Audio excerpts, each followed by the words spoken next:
चलिए रुख करते हैं अपने मेहमानों का जो इस वक्त इस चर्चा में मेरे साथ जुड़ चुके हैं। इस वक्त मेरे साथ स्टूडियो में मोहम्मद आसिफ साहब हैं, कांग्रेस पार्टी के नेता हैं, और निरंजन पोद्दार जी हैं, राजनीतिक विश्लेषक हैं, और सीएम पपने साहब हैं, वरिष्ठ पत्रकार। आप तीनों का बहुत बहुत स्वागत। निरंजन पोद्दार जी, इस इशू पे हमने पहले भी बात की है और आप उसमें रहे हैं। मोटे तौर पर हम बार बार ये कह रहे हैं कि देखिए, आप इस बात को लेकर एश्योर ना हो जाएं कि एग्जिट पोल ने जो कह दिया वो अंतिम सत्य है, उससे इतर कुछ हो नहीं सकता। क्योंकि अगर एग्जैक्ट पोल वही हो तो फिर परिणाम ही हो जाए, फिर कल के दिन का कोई मतलब नहीं है। कल के दिन का अपना एक वैल्यू है। लेकिन जैसे हम बात करते हैं कि हवा क्या है, लहर क्या है, लोगों के बीच क्या बातचीत हो रही है, उसका थोड़ा बहुत एक परसेप्शन तो हमें दिखता है। पॉलिटिकल पार्टीज क्या कहती हैं, पॉलिटिकल कार्यकर्ता क्या कहते हैं, समर्थक क्या कहते हैं, वो तो जिस भी दल का हो वो अपने दल को विजयी बताता है आखिरी वक्त तक। हम ये मानकर चल सकते हैं कि दिल्ली में भारतीय जनता पार्टी के क्लीन स्वीप के मामले में थोड़ी पेचीदगियां हैं, उसके लिए हमको इंतजार करना पड़ेगा कुछ और घंटे, और कांग्रेस और आम आदमी पार्टी के मिलने से लड़ाई जरूर थोड़ी मजबूत हुई है दिल्ली में।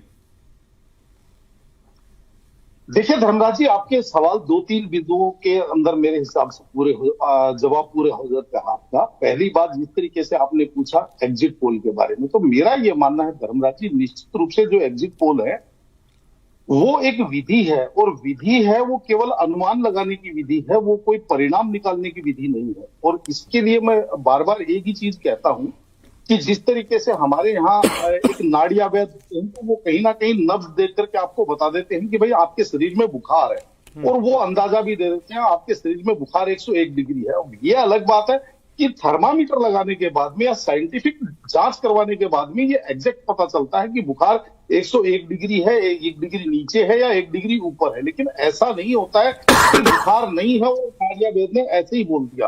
देखिए, ये केवल और केवल एक संकेत के रूप में इस्तेमाल किए जाते हैं, और इसके अंदर बहुत बार ऐसा होता है कि अनुमान गलत भी आया, क्योंकि ये एक कोई साइंटिफिक मेजर नहीं है। हालांकि इसको बोलते हैं कि भाई हम टेक्नोलॉजी और साइंटिफिक रूप से करते हैं, लेकिन वास्तव में कुछ सैंपल साइज लेकर के अगर ये कहें कि पूरे 99 करोड़ वोटों का या जो 64 करोड़ वोट पोल हुए हम उनका परिणाम बता देंगे, तो मेरे हिसाब से कहीं से कहीं तक उचित नहीं है।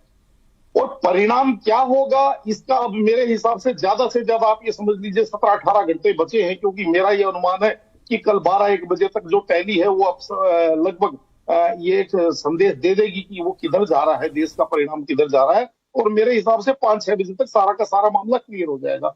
लेकिन जो आपने सवाल पूछा, हर एक व्यक्ति के मन में एक जिज्ञासा होती है। जिज्ञासा क्यों होती है कि भाई जैसे हम कभी कोई हमारे शरीर में बीमारी होती है, हम जाकर के एमआरआई करवाते हैं, और एमआरआई करवाने के बाद में ऐसा है कि हमारी जो भी रिपोर्ट है वो रिपोर्ट तो हमारी छप गई। अब उसके अंदर क्या आया, अच्छा आया, बुरा आया, बीमारी है नहीं है, तो ये चीज जानने की एक जिज्ञासा होती है। अब उसको अगर रिपोर्ट अच्छी आ गई तो हम बड़ी खुशी मनाते हैं, और रिपोर्ट में अगर कुछ प्रॉब्लम आ गई तो हमारे मन में तकलीफ होती है। तो कदाचित ये जो चुनाव परिणामों की जिज्ञासा है वो तमाम लोगों की ऐसे ही होती है। और इसके अंदर जो अभी आपका सवाल था कि दिल्ली के अंदर जो क्लीन स्वीप वाली आप बात कर रहे हैं, देखिए निश्चित रूप से 2 सवाल यहां पे भी आपके बनते हैं कि भाई इनका आपस में गठबंधन बनने से भारतीय जनता पार्टी को क्या फर्क पड़ा। निश्चित रूप से देखिए, बहुत बड़ी चुनौती के रूप में सब उनको सामने आया, और उनके प्रत्याशियों को जिस तरीके से पसीना बहाना पड़ा, जिस तरीके से इनके केंद्रीय नेतृत्व को पसीना बहाना पड़ा, और भारतीय जनता पार्टी ने इस चुनाव को पहले दिन से लेकर के आखिरी दिन तक कहीं भी हल्के में नहीं लिया। इसका कारण ये गठबंधन था, और अगर ये अलग अलग लड़ते तो मेरे हिसाब से इनके प्रत्याशी इतना पसीना भी नहीं बहाते, घर बैठ करके चुनाव जीतते। लेकिन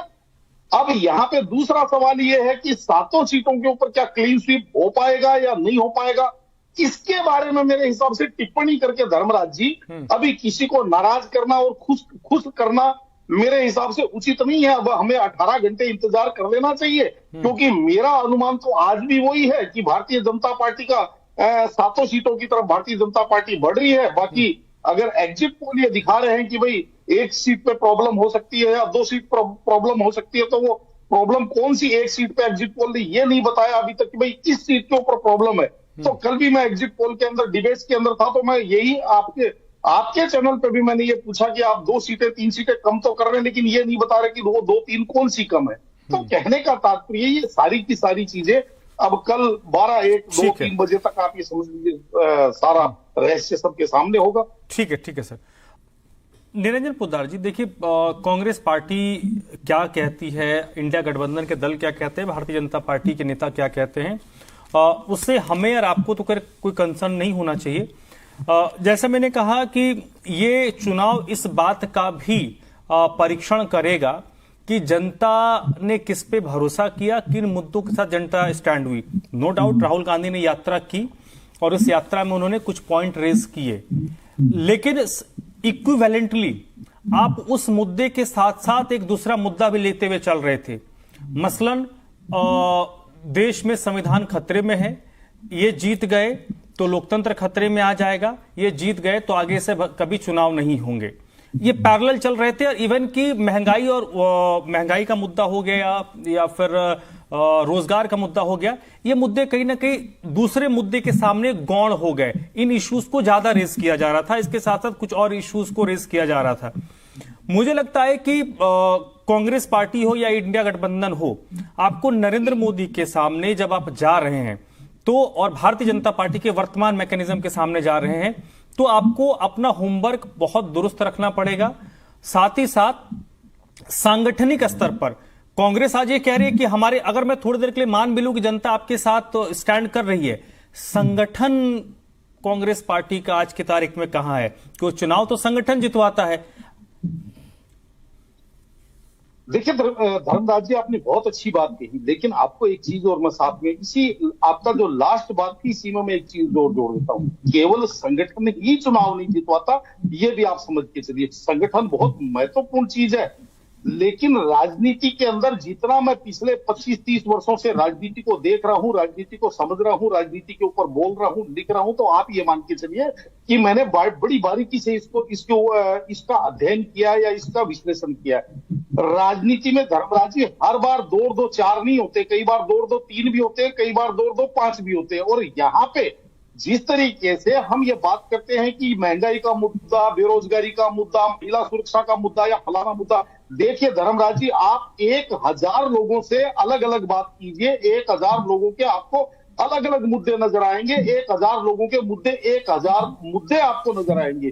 केवल आप ये सोचें कि सारे 1000 लोगों को 4 मुद्दों में आप समेटते हैं। देखिए, आपको ये चीज समझनी पड़ेगी कि किसी के लिए दारू का पौवा जो है वो मुद्दा है, यानी कि वो दारू के पौवे में वोट दे देता है, और किसी के लिए 2047 का विकसित भारत मुद्दा है, किसी के लिए अपने घर के बाहर बनती हुई नाली मुद्दा है, और किसी के लिए जो हाईवेज और जो फ्लाईवेज जो बनते हैं वो मुद्दा है। आप इस चीज को मान के चलिए कि हर एक व्यक्ति के लिए एक मुद्दा, किसी के लिए भी कोई मुद्दा नहीं। और दूसरी जो इसके अंदर सबसे बड़ी महत्वपूर्ण बात है, जहां पे अगर मैं बात करूं यूथ की बात करूं, मैं आज एक जिस तरीके से देश के अंदर एक जनमानस, आप ये समझ लीजिए, महंगाई का मुद्दा निश्चित रूप से मेरे हिसाब से हर व्यक्ति को टच कर रहा है, चाहे उसने भारतीय जनता पार्टी को वोट दिया चाहे कांग्रेस को वोट दिया। क्योंकि ऐसा नहीं है कि अगर आटा 28 रुपए किलो है तो बीजेपी वालों को वो 12 रुपए किलो मिल रहा है, और जो कांग्रेस को वोट दे रहे हैं उनको 28 रुपए किलो मिल रहा है। महंगाई का सामना जो बीजेपी को वोट दे रहे हैं वो भी उन्हीं भावों के अंदर चीज खरीद रहे हैं, लेकिन फिर भी वो भारतीय जनता पार्टी को वोट क्यों दे रहे हैं? क्या भारतीय जनता पार्टी उनको तनख्वाह दे रही है? क्या भारतीय जनता पार्टी उनको कहीं किसी चीज से, किसी डॉक्टर ने लिख के दिया है कि आपको भारतीय जनता पार्टी को वोट दिया? लेकिन बावजूद भी इस महंगाई के दौर में मान लीजिए आधे लोगों ने भारतीय जनता पार्टी को वोट दिया और आधे लोगों ने इंडिया गठबंधन को वोट दिया, तो आधे लोगों के लिए भी महंगाई मुद्दा होना चाहिए था ना। तो इसलिए मेरा कहने का तात्पर्य यही है कि महंगाई मुद्दा है, लेकिन उस मुद्दे के ऊपर कितने लोग वोट करते हैं, किस मुद्दे के ऊपर वोट कितने करते हैं, इसके अंदर एक सबसे बड़ी जो चीज है, वो बड़ी हेयर लाइन आपको समझनी पड़ेगी, वो है विश्वसनीयता। आसिफ जी या कांग्रेस के, मैं कंप्लीट कर दूंगा, आसिफ जी तथा विपक्ष के तमाम लोग महिला सुरक्षा की भी बात करते हैं, महंगाई की भी बात करते हैं, बेरोजगारी की भी बात करते हैं, लेकिन धर्मराज जी विश्वसनीयता वो लोगों के अंदर पैदा कर पाए क्या कि भाई अगर हमने इंडिया गठबंधन की सरकार बना दी तो एक तो ये सरकार स्थिर होगी, ये सरकार आज की जो ठीक है, मैं आता हूं सर, मैं आता हूं आपके पास निरंजन जी, निरंजन पोद्दार साहब आपके पास आता हूं। निरंजन पोद्दार जी, सर ये देखिए पॉलिटिकल लोग हैं तो अपनी बातें तो दोनों तरफ से शेयर करेंगे, हॉट टॉक हो, एक दूसरे पे अपने चीजें एक्सचेंज होती हैं। मोटे तौर पे आप ये बताइए दिल्ली के क्या नतीजे चौंकाने वाले हो सकते हैं सर? ऐसी चीजें आ रही हैं निकल कर क्या? देखिए धर्मराज जी, मेरा ये मानना है कि जिस तरीके से मैं दिल्ली का ट्रेंड देख रहा हूं, और आज का नहीं, मैं 2024 के चुनाव की ही बात नहीं कर रहा, मैं 2019 के भी चुनाव की बात कर रहा हूं, 2014 के चुनाव की बात कर रहा हूं। और मैं तो ये मानता हूं कि वास्तव में आप देखेंगे तो दिल्ली जो है वो पूरे भारत का एक सैंपल सर्वे है। जो दिल्ली के 1 करोड़ 60 लाख मतदाता है, इसके अंदर आप देखेंगे तो इसमें राजस्थान से भी लोग हैं, हरियाणा से भी हैं, पंजाब से भी हैं, मध्य प्रदेश से भी हैं, दिल्ली में गुजरात से भी हैं, बिहार से भी है, बंगाल से भी है। और दिल्ली का जो ट्रेंड है वो आपने देखा होगा कि लोकसभा में क्या करता है और विधानसभा में क्या करता है।